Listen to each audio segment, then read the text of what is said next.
Having a hobby won't make you more attractive, at least not in the way most guys picture it. Posting a photo on a summit, a guitar casually leaning against your bedroom wall, a gym selfie right after training. That doesn't attract nobody. What actually attracts people is what a hobby builds in you when no one's watching. How the hobby changed your thinking, the way you carry yourself, the way you connect with people, and who you are when you're alone. In this video, I'll clarify 4 hobbies that cultivate a genuine attractiveness that makes you instantly more interesting. But before beginning, let me explain that the 4 hobbies are not specific because I don't know you, so I'm not going to force anything down your mind.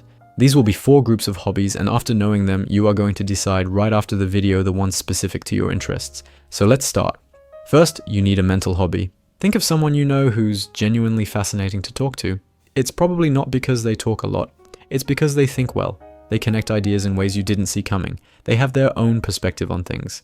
Most men underestimate how much the quality of their thinking shows up in social interactions. We assume being funny or staying up with the news is enough. But what actually creates depth in a conversation is the ability to reason, to listen, and to build ideas in real time. That's a skill that you can train.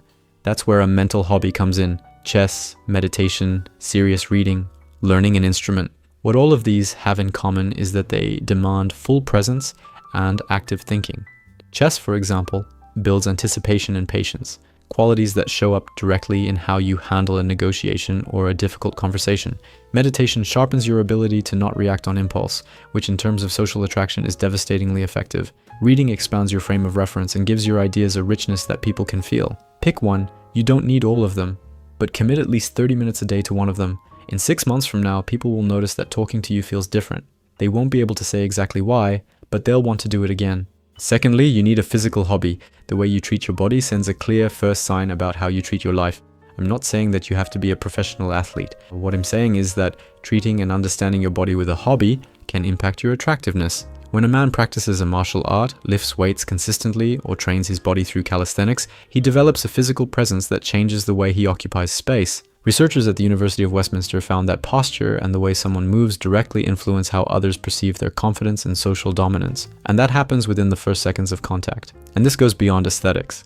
Martial arts especially teach something no gym ever will: how to handle pressure, immediate failure, and the discomfort of starting over after a loss. You learn not to panic. You learn to be calmer, and this calm will extend to the approach you have in all type of interactions. So start simple. 3 times a week, something that demands real effort from your body. Remember, you're not doing to post about it, to impress. You're doing it to increase your overall health and confidence, to start moving through the world differently.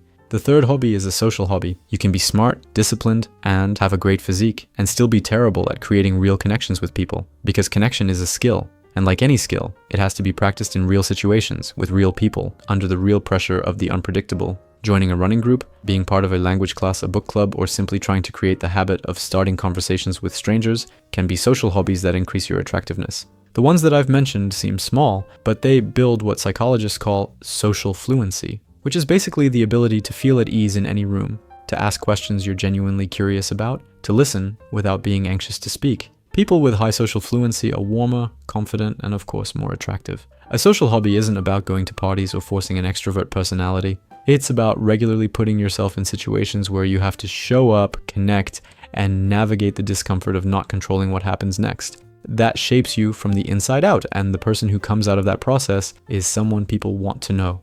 Not because you made a good first impression, but because you have the genuine ability to make others feel seen. The last hobby is a personal one.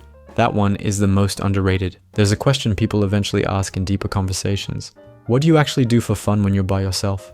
And the answer says more about who you are than almost anything else. A man who has something that's genuinely his own is a man who clearly is rich in his inner life. And that is irresistible. Could be hiking, painting, writing, photography, cooking, building stuff. The hobby itself isn't the point, it's what it signals, that you're someone who chose something that fulfills you without needing an audience. DC and Ryan's self-determination theory shows that people who engage in intrinsically motivated activities have greater emotional stability and a clearer sense of identity. And a clear sense of identity in the context of social attraction is devastating in the best way. You know who you are. You don't need to fit into whatever shape someone offers you. People perceive that as a solid personality, which opposes the insecurity feeling that pushes others away.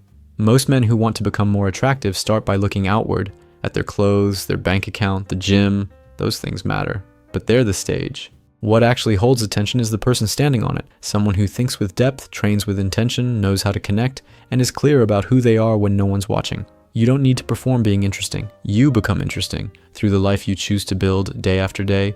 Start right now. Write it down, the 4 specific habits you are going to apply, and search for ways to cultivate them. Once again, thank you for listening, and I'll see you in the next video.